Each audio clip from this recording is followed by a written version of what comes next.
just please keep yourselves on mute unless you intend to ask a question, and we'll have a question for each of our presenters towards the end of our discussion with them. Please use the chat box if you have anything else that you'd like to add, or if you don't have your complete name listed as you logged in, or you're using some sort of nickname, please go ahead and put your full name or your email information so that way we can keep up with you so we know who's on here. And obviously just, please be mindful that some of these stories that our presenters might share today might be very personal to them, and just remember to be respectful in any of the questions that you might ask. So a brief bit about myself. My name is Ryan Bancroft. I'm a Major Gifts Officer for Mission United at United Way of Broward County. I am also a Marine Corps veteran. I served 5 years in the Marine Corps. I deployed twice in support of Operation Iraqi Freedom. I couldn't be more proud of the work that United Way is doing to make sure that we focus. We put a very specific focus on some of the issues that our veterans face when they transition back into our community. So, that's a little bit about who we are as an agency, a little bit about Mission United. We really aim to help connect veterans to services that would support their transition. And transition looks very different for different veterans. We don't all come from the same backgrounds. We don't all return to the same places that we left from.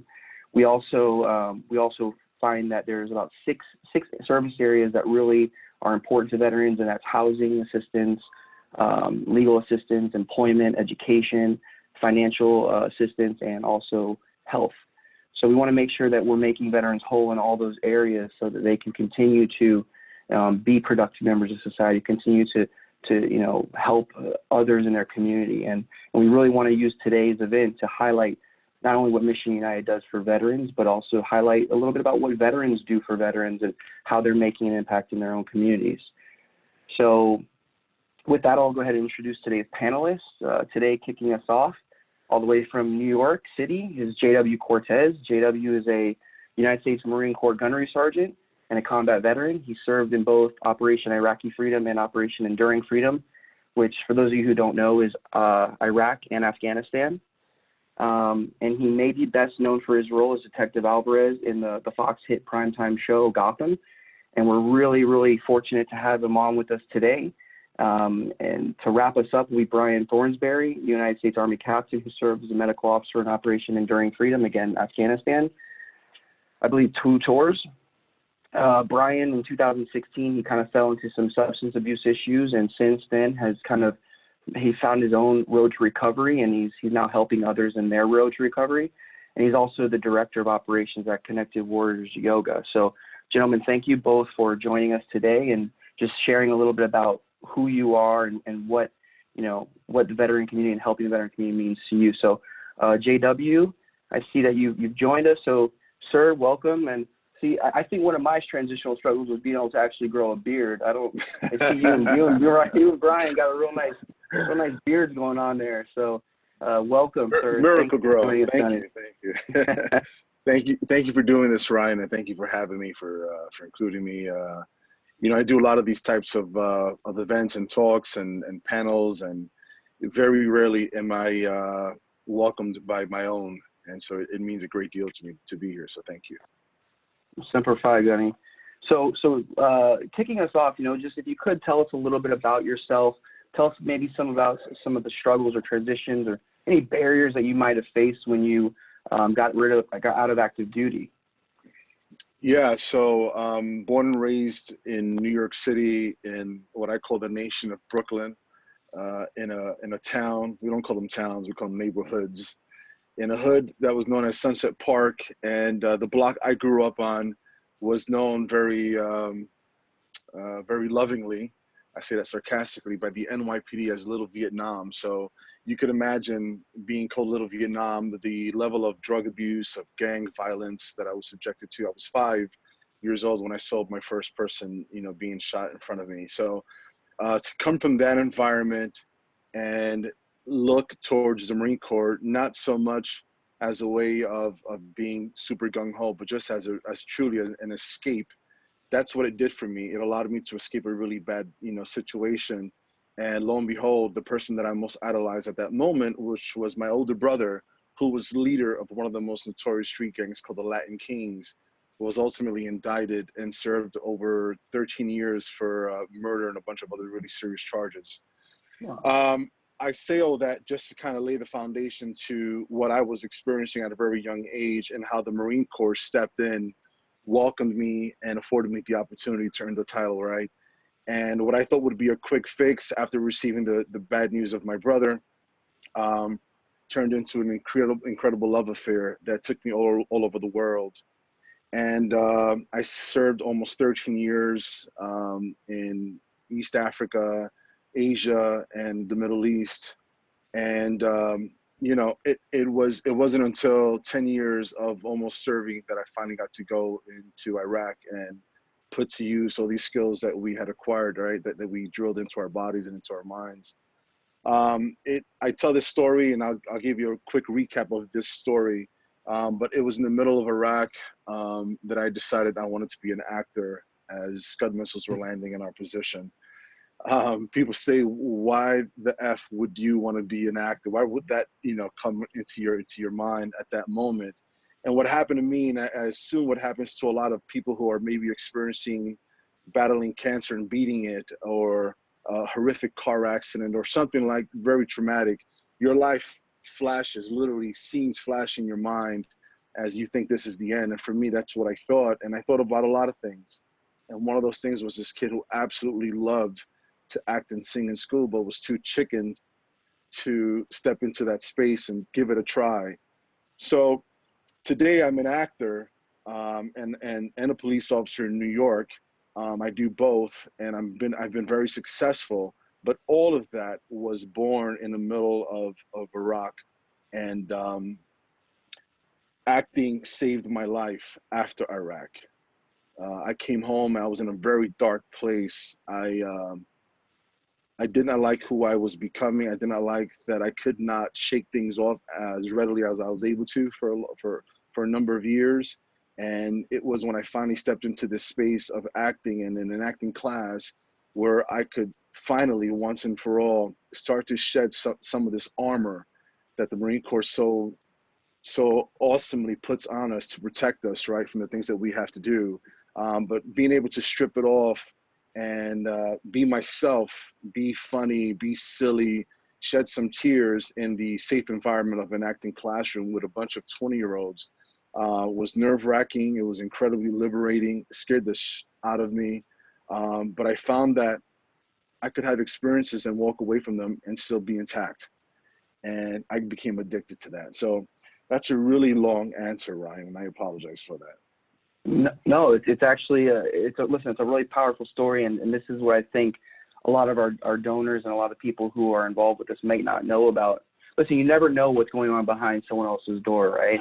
So to have a look into what made them who they are, it's really important that people hear these stories. So with that, I mean, I'd like to hear a little bit more about maybe, you know, it couldn't have been easy when you got out of the Marine Corps, you know, coming from that environment and having the mindset that we have as Marines, and then transitioning into acting, like you said, with 20-year-old kids. You know, we joke about the old man of the Marine Corps, but you were probably, you know, referred to lovingly as the old man of the acting area, and, you know, at that time. So what sort of challenges did you have when you found yourself in that new experience? Although it was an addiction for you, there had to have been challenges, and how did you overcome those? What was your motivation? You know, we come from an environment where, you know, we size people up sometimes, right? You see a uniform, it's out of whack, automatically you're like, man, this guy's, or this, you know what I mean? You have that, Oh, yeah. you know? We come from a very offensive environment, right? Being a police officer, the biggest struggle that I've had is this is a very defensive and reactive environment. That is not what I was trained to do, right? You tell us there's bad guys and they're over there, we're gonna go there, we're gonna look for them, right? We're gonna do what we're trained to do. So, you know, I had this chip on my shoulder. What have you done? You know, while you were at the mall, right? I'll say this in memory of my buddy who we lost, Chris Kyle, the American sniper. Chris said, you know, we went to war and they went to the mall. And when I first heard it, there was like a negative connotation that, that I associated with it. But I said, wait a minute, that's why they went to the malls, right? Because we were out there doing that so that this country continues to be what it is, the safe and great place that we know it to be. So, that was one of the biggest struggles, is that I had this chip on my shoulder. I felt like I had to prove some stuff. I felt like people had something to prove to me, and even to this day, my wife will tell you that I'm a little bit guilty of that from time to time. If you're not agreeing with me about some things, I feel like, you may not understand where I'm coming from, and I may want to, create some distance from you. I say all that because in that process of trying to shake off those chips on my shoulders, I learned that some of these kids, although they hadn't had the same experiences that I had, they had a lot to share, about whatever it is that they were going through, about their substance abuses, about their, effed up childhoods. And I don't know, I just allowed myself to kind of be open and receptive as much as I fought it. And what I walked away with is an experience that reminded me to look for the good and not always the bad in people. Awesome. That's really great. So, with having that window into someone else's, perception, it sounds like you became somewhat empathetic to maybe also what they might have gone through without knowing them. What is it about you that drives you to help others? I mean, you went to combat as a United States Marine. Now you protect the city of New York and the residents there. You're very philanthropic. What is it about? Is it your service? Is it your upbringing? What is it that brings you into this mindset that you have to help others? I think that's a great question, and I'm often asked that. And sometimes, it causes me to stop and think about that, right? I think it's a couple of things. Number one, the number one thing that policing has taught me is empathy, right? I see right now New York City is the epicenter of the COVID pandemic crisis, and we're also dealing with a tremendous homeless situation right now. Before I became a cop, like I said, sometimes I'd look at somebody, I would judge them, I'd be quick to do that. Now I have a tremendous amount of empathy. I force myself to put myself in someone else's shoes. And I use my imagination to think about what my life would be like if I was in their shoes. How did they get there? So empathy is a big, big part of why I do what I do. I apply it to as many things as I possibly can. I'm a father. I have 2 sons who are very different from each other, very different from me in a lot of ways. And empathy has allowed me to be a better dad, to be more understanding and see things from their perspective. As far as philanthropic, efforts go, I put myself in the shoes. For example, I'm going to be now the president of the Detective Rafael Ramos Foundation. For those of you who don't remember, Rafael Ramos and his partner, Wenjin Liu, were the 2 New York City cops who were sitting in their car on December 20th and were killed. They were executed. And man, of all the cops that have been killed in New York and throughout the United States and really the world, that one really struck home for me. Because for a second there, I said, man, I've had my lunch because I couldn't stop anywhere else in my car and have, swallowed it now, taste it later, which I learned in the Marine Corps many, many, many times in my police car. That could have been me. Why wasn't that me? So that empathy puts me in these people's shoes, and I feel committed, I feel obligated that I've been afforded the chance to continue life and have been given this great opportunity. And so I think that's what drives me to, my publicist, she'll tell you, I do a lot that a lot of people don't see, and I'm okay with that. And I'll just cap it with this. I heard this a long time ago, and I apply it to everything. The most selfish thing you can do for yourself is help someone else out. So I like being selfish in that way. Incredible. Thank you. It's a great message. I mean, we have another presenter to get to, and that wraps up really what I wanted to do with you today. And I thank you for being here. JW, as everyone might know now, is active duty with the police force up there in New York City. So He has a lot of other things to get to, but JW, do you have time for maybe a question or two from the folks who are joining us today? Absolutely. Awesome. If anyone has a question, please go ahead and unmute yourself or use the chat box to the right, and we can go ahead and ask JW your question. I know we have to have a few. There's always one, right?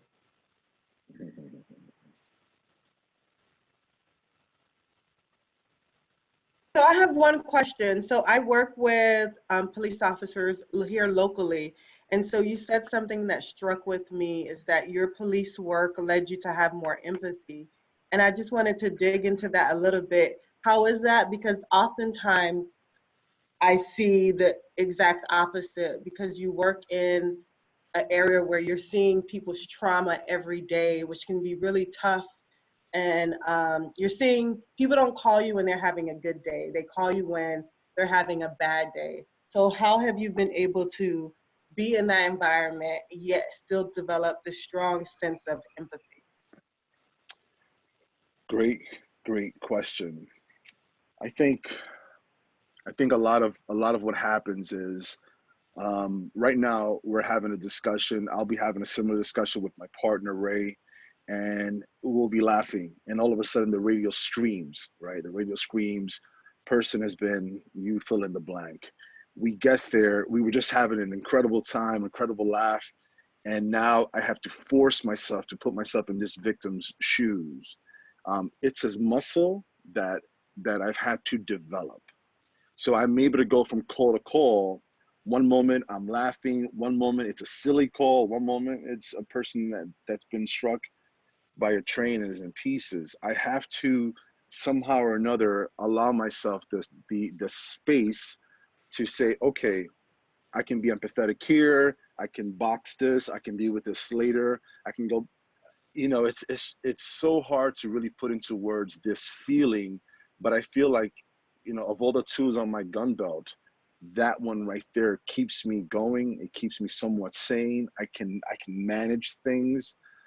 So I think that's how I apply empathy and how I've been able to sustain myself from not going crazy with all the things that we have to deal with on a daily basis. Ryan, this is Kelly. Can you hear me? Yes, hey Kelly. Yeah, hey JW, I'm an Air Force veteran down here in Fort Lauderdale. I work with Ryan. No, thank you and your story.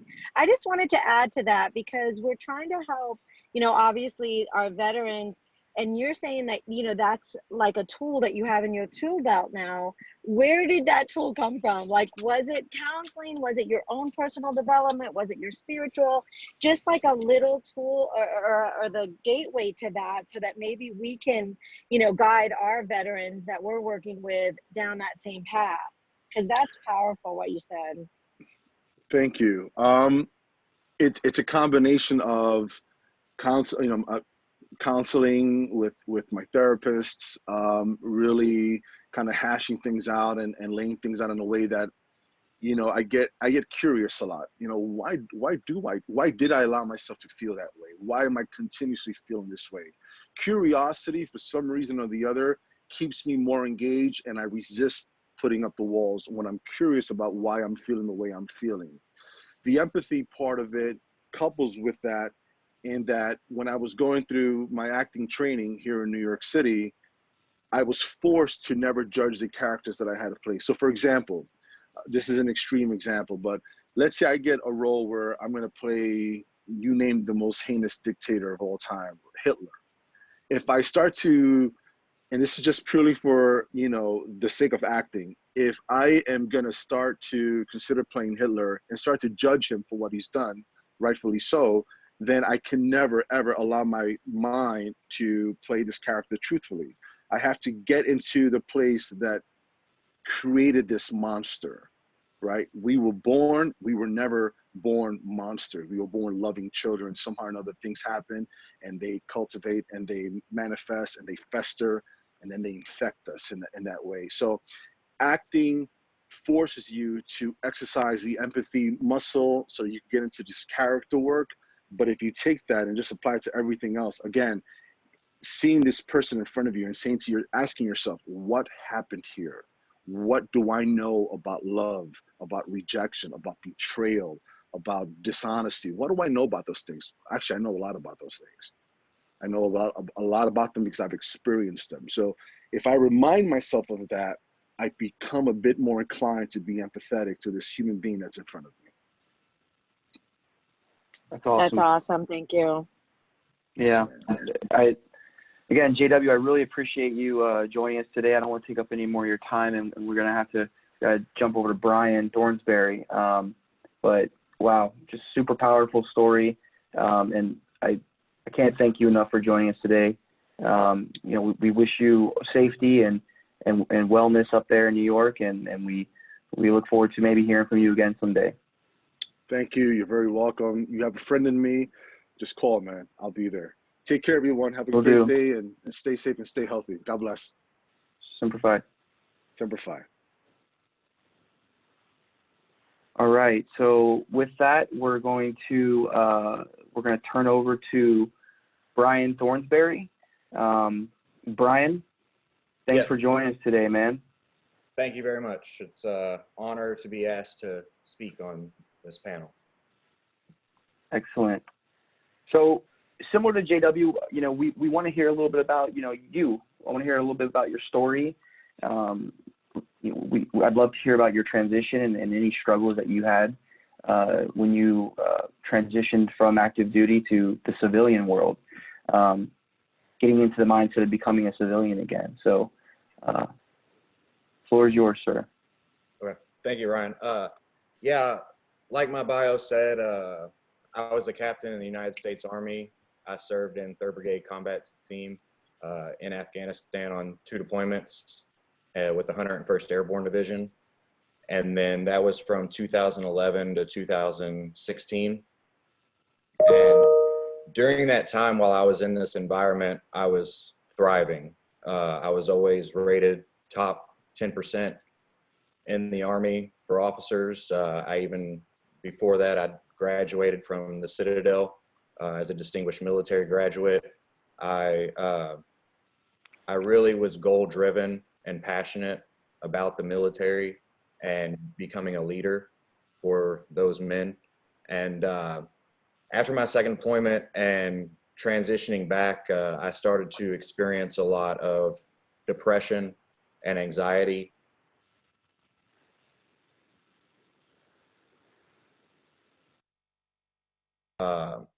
I've lost more guys today from suicide than I ever did in battle. And as a leader and a captain of men, I put my own feelings to the side at the time because my focus was on them. They were number one in my life. So even though I was experiencing mental health issues from my experiences, I never sought treatment because I never wanted to become non-deployable. I never wanted to allow my guys to have to deploy without me there. And that was one of the reasons. The second one, of course, is the stigma that comes with mental health treatment while you're in the service. Unfortunately, I, teased and kind of demeaned people who did seek mental health, and I'm not proud of it today, but that's just kind of the environment that I was placed in. But fast forwarding through my transition, alcohol became my answer to my problems. And so I was self-medicating through that and through prescription medications. And upon exiting the Army in November of 2016, within 1 month, I had overdosed 3 times on carfentanil heroin. And this is mainly just because of the overall depression. I didn't even know where to start in my transition. I had no purpose. I had no drive. I felt like no one understood what I was going through. I did not have my guys there anymore to bounce things off of or how I was feeling. I was not surrounded by the right people, to be honest with you. And so in 2016, after my 3rd overdose, and by the 3rd overdose, I was trying to commit suicide at that time. That's where I was at. I was pretty much done with life, unfortunately. It wasn't about the pain and suffering. I just didn't want to live that way anymore. And I never thought that I would ever reach my full potential that I reached in combat. You know, I wanted that feeling again, and it was never coming back. And I felt I could never do that in the civilian world. And that was my life at the time. Fortunately, I came down here in 2016, and I was able, you know, to work on the substance abuse first. And then at the same time, once I was able to get clean and sober at the time, you know, the rooms of AA and groups like Mission United, United Way, Connected Warriors, who I'm the director of operations for currently today, those veteran service organizations, they saved my life, you know. Sorry, I'm not trying to get emotional over this, but they really did. They surrounded me with people that understood what I was going through, you know. And the VA was my place of work, you know, as far as like working on myself, but I needed enjoyment of life. And that's what United Way, Mission United, Connected Warriors, all these other veteran organizations out there, that's what they provide me. They provided me happiness and joy that I had never felt, you know, from being out. I was hopeless and helpless, so I thought. And so that was the major key turning point. And today, you know, I needed to find my passion again. I needed to find my purpose. I needed to find my self-worth and value in this community. And service organizations allowed me to find that. So today, I am the director of operations at Connected Warriors, but I also run a military program for veterans in substance abuse at comprehensive wellness centers in Lantana. And we've had about 35 veterans total come through the program. Veterans, family members, dependents, everything like that. So far, just this year, we've had 35, and I have around 7 veterans right now in the program. And it brings me purpose. And I wake up every day trying to share my experience and my hope with other veterans. Yeah. Wow. Knowing some of the folks we have in the group now, I know that they're probably very incredibly moved by your story. I mean, I know I am. Every time I hear it, you know, it never gets old. It's really, you know, for those of you who are on the call right now and don't understand the way the military rank structure works, somebody like Brian, you know, he was in a leadership position as an officer. You're held to this like really high standard, and you know, you sharing this, it kind of gives people under your charge, it gives them hope that if they're going through this, they can speak out and they can get the help that they need. So it's really important to have leaders like yourself in the fight with them and letting them know that it's okay to seek treatment. So I want to thank you for sharing that. You know, when we talk about addiction, it's something that United Way is very focused on, how to prevent, but also how to help people, you know, in recovery.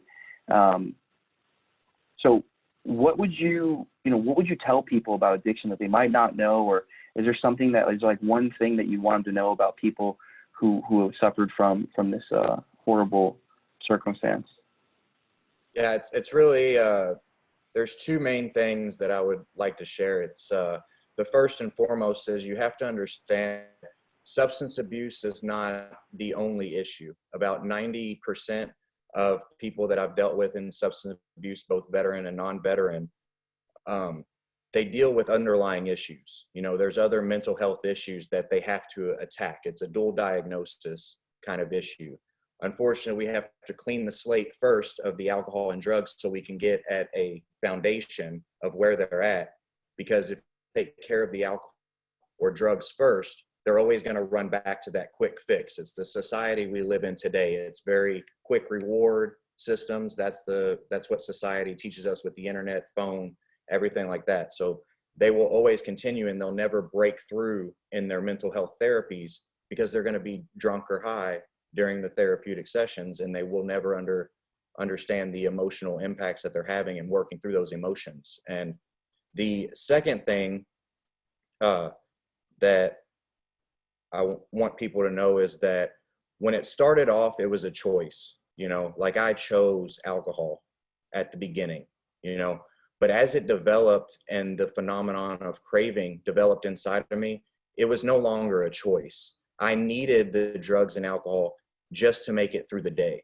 So the reason I'm actually here speaking to you today and alive is because I was using alcohol, drugs, because otherwise I would have killed myself. I would have, wholeheartedly. I was not willing to put in the work, unfortunately, at the time, because I was struggling so much mentally. And so I wish people would just understand that it's really like they don't have a choice. It's not because they choose them over their children or their families. It's not that they don't love you, because that's not the case. I loved everyone around me very deeply. However, in order to make it through another day, I had to go back to those drugs just to live. And for alcohol and other substances, you can die if you just straight get off of it. And people need to realize that, like, it can kill you from seizures if you just get off of it straight. That's why we have medical assistant treatments today for people that are dealing with that and trying to get off of it. Awesome. Thanks for sharing that. You know, you spoke a little bit earlier about Connected Warriors, Mission United, United Way of Broward County, and I thank you for that. But you know, is there anything that you would like to tell people as to why you believe it's important to not only support a veteran's cause, but support, you know, a cause that's important to them, or something that, like, how do you get behind, how do you rally behind getting involved with one of these organizations? Great question. I think it's important for you to do your own personal research.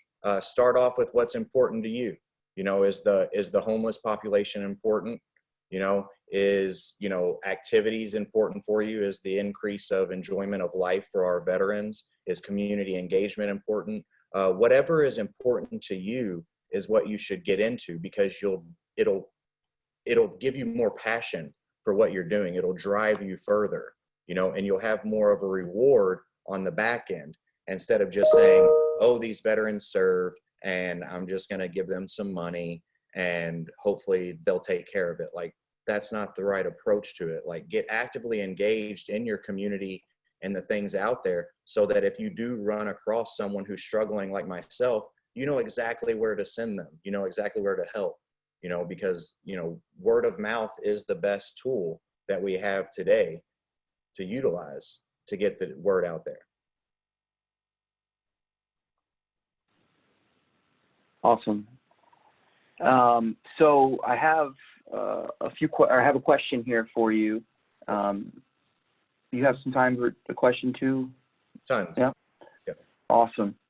So Corey Meltzer, she asks, how can the civilian community support the veterans community? How can we bridge this gap when so many civilians have no personal or family connection to a veteran? Well, do it for yourself and your own personal community, because the veterans sitting in your community can do wonders for your community. Like, they're assets, they're not detriments. That's what people need to understand. I mean, I was literally a homeless junkie living underneath a bridge at one point.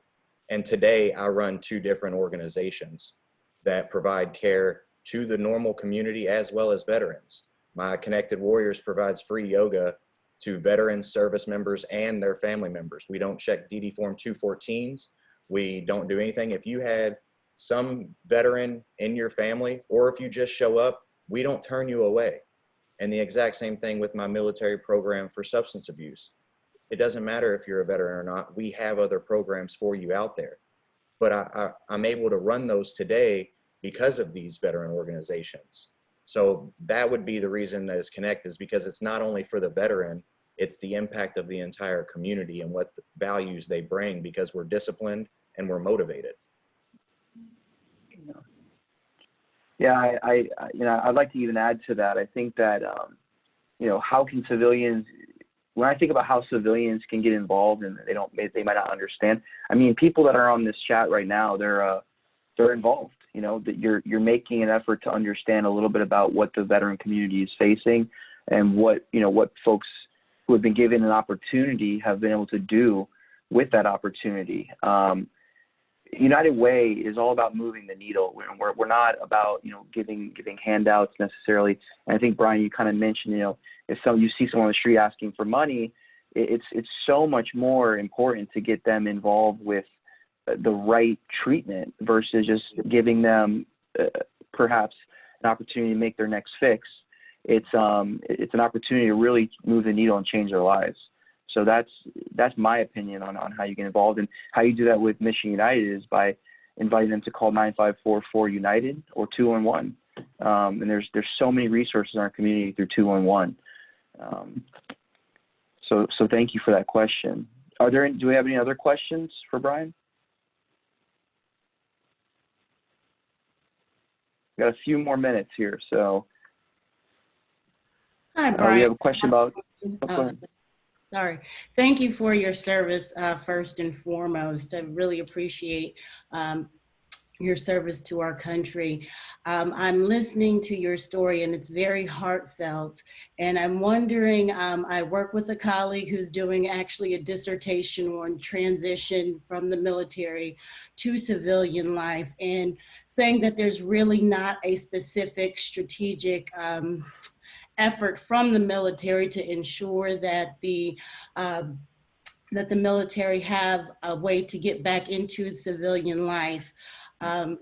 And that's why a lot of different times, different things happen. And so I'm just wondering about the kind of support. He's thinking about doing a mentoring program with veterans who have been successfully able to transition, and helping other veterans to successfully transition. So I'm just wondering what kinds of things you think would help support people as a preventative measure, as opposed to being reactive, being more proactive when you first get out of the military. Of course. Yeah, as far as being proactive, we need to have more government officials on our side out here to help us out, get our programs in place while they're actually still in the military, so that they know. I think that's a very proactive approach instead of reactive. Is before they leave, they have all the resources available. And I know they do have programs out there, ACAP or whatever it is for different branches of the service, but for me, I was in such a bad place. My ACAP process was 7 days. I had 7 days to look at PowerPoints. And the last thing I was worried about was the veteran service organizations out there that could provide me help, So it's kind of double fold for veteran service organization is to attack the active duty personnel as well, so that they already have heard of you beforehand. And I think that's a marketing and everything like that. But also on that is somehow there needs to be a better database that brings all of us together, and I think United Way and Mission United is well on their way to providing that. And I do support them for that, because I've got multiple referrals, from their organization. But that's kind of where it needs to be. And that database needs to be given to all service members and their families before they exit. That way they already know, oh, one-stop shop, this is where I go. And they can look at all the different sections, for mentorship programs, amazing. And a big mentorship program that I ran across is Veterati. It's an app on your phone. And so it's veteran mentors that are high up in their, fields, and they mentor other transitioning veterans and service members. So that's one that's out there, but very few people know about it. So how do we bridge that gap of knowledge between when it's too late? I think that the strategy needs to be is getting Congress on our side, and then also getting to the right people to allow us to market to the active duty personnel, so that they know right away. So year one, I should have known of all the veteran organizations, because no one knows what's going to happen in the future. But you're planning, oh, I don't have to worry about that until 4 years. Well, 4 years down the road, I was an alcoholic, and last thing I was focused on was those resources. So I think engagement into the active duty right now would be the best proactive approach, and the one-stop shop database. would be great. Awesome. Great question, Joyce. You know, that's something that we've been struggling with as not only an agency, but as a veteran resource community. You know, Brian touched on a good point that Congress or somebody has to get involved. The thing with the DOD is they don't release their, like, we don't know who's coming back to our community. And if we don't have a base nearby, you know, it's really hard to get that information. And even if you have a base in your community, many of the people who live on that base are transitioning to other places, right? Like we have Southcom, but a lot of those folks return home to Nebraska or wherever they hail from. So that's been a struggle for veteran service organizations, I think nationally. So, but yeah, just being involved with organizations like Mission United, you know, Brian, you mentioned one-stop shop. You know, that was the original idea behind Mission United. How can we get veterans these resources and get them to them quickly? Kind of, you know, understand who the best players are in our community so that we can refer people to them immediately. So that's what we're here for. So thanks Brian, and thanks Joyce for that question. I think we might have time for one more question. Do you see anything else on there? It's Kathleen Cannon. Brian, thank you again so much for your genuine story, for coming on. It's a little bit of a question, but more of a comment about tying it all together. So we did start Mission United to be that one-stop shop and where we could try to help folks transition before addiction takes over and some of that. And we did form a national advisory council. We're very excited about that piece, and we want to be proactive and preventative. And that's kind of what Ryan is talking about, and your app that you're talking about. How do we connect it all together? So we're working hard on that, and your information and your big thinking is such a good piece of this. So we're going to connect with you to continue to make that happen. Prevention, obviously, we all know works so much better than treatment, but your story is so powerful, Brian. So thank you so much for sharing and being on today. Thank you so much for having me. Like I said, it's an honor to share my story with everyone. Yeah, thanks Brian. And you know, very deeply personal stories, and I think we're all a little bit more understanding to people's needs now after hearing not only yours but JW's story. So, I mean, if you're participating today and you've heard anything, I hope you've heard stories of resiliency. There's certainly been a lot of that. There's a lot of self-help, but there's a lot of, you know, it kind of takes a village, right? It takes a village for everybody, no matter where you find yourself. So we're always there to help veterans in our community, and I just want to make that known. And you could do that by, you know, going to 9544 United or calling that number if you know of a veteran who's in need, or going to our website, unitedwayofbrowardcounty.org. And I have a little slide here that I'll put up in a second. But you know, why should you support veterans in our community? I think you heard it here today that everyone, when they get out, they think they have a plan, and sometimes the best laid plans fall flat. And sometimes people need your help. So that's what Mission United is here for. That's what we do. I know that $100 donation will help feed a family. You know, $250 might help keep their lights on, and it goes all the way up. You know, with what we can do. $1,000 will help provide case management, and $2,500 will probably keep somebody from losing their home, keeping them in their house, or finding them a new home. So every dollar counts, and we're always, you know, looking for more support financially, but also in other ways. You know, doing these Zooms, that sort of thing is very helpful. So I want to thank everybody who's here today for being involved. And let me go ahead and share my little screen here with some information. It's just real brief, but it shows you my email address if you want to reach out to me and get more involved with Mission United. And it also has the unitedwayofbrowardcounty.org address there if you wanted to donate. So with that, I think we'll go ahead and wrap up today's event. But again, I want to thank everyone from our presenters, JW, Cortes, Brian Thornsberry, and all of our audience members, as well as the staff who are involved with this and involved behind the scenes.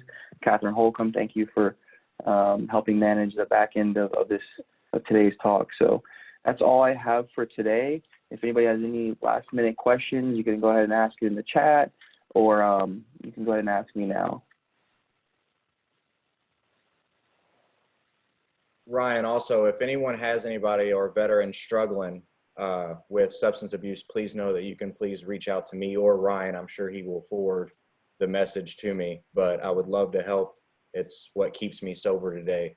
So I just wanted to make that apparent. I also have Veterans Recovery Group on Facebook that anyone can join at any time, just to see kind of what my community down here is doing with sober vets and how we're trying to spread the message. So sorry about that, Ryan, but thank you. No, actually that's really helpful. And a few other comments came in that I obviously there's a lot going on, but I forgot to get to. And that's next week. We're going to be going over the ALICE report, which is Kathleen might have to help me. She doesn't like using the acronyms. It's ALICE, Asset Limited Income Constrained Individual. Good job, right? Yes, there we go. So it's basically people who are living paycheck to paycheck, and it's it's a whole overview of what is going on with those folks, and how we're helping that that population, what we can do to help that population. And I think they were able to add the implication of COVID into this report. So we're going to be seeing probably a lot of data in that that's going to suggest some very dire situations for some of the people in our community. And I also, Brian, thank you for adding what you added, but I also wanted to make mention that it sounded like there was a lot of behavioral and mental health discussion going on today. And Mission United, we have a program with Henderson Behavioral Health, a Victory program, and that helps veterans in their behavioral mental health journeys. And that's absolutely free to the veterans. So. And Brian, do you see Jen's sign? We love you, Brian. Thank you. I do. We're saying that from all of us, but that's I loved seeing that sign, and we all agree. And so many of us, our community, our families have those same struggles, Brian. But we rely on veterans here, our amazing employees. I kind of shared at the beginning before we started getting going, how dedicated veterans are to serving each other, but to serving the broader community.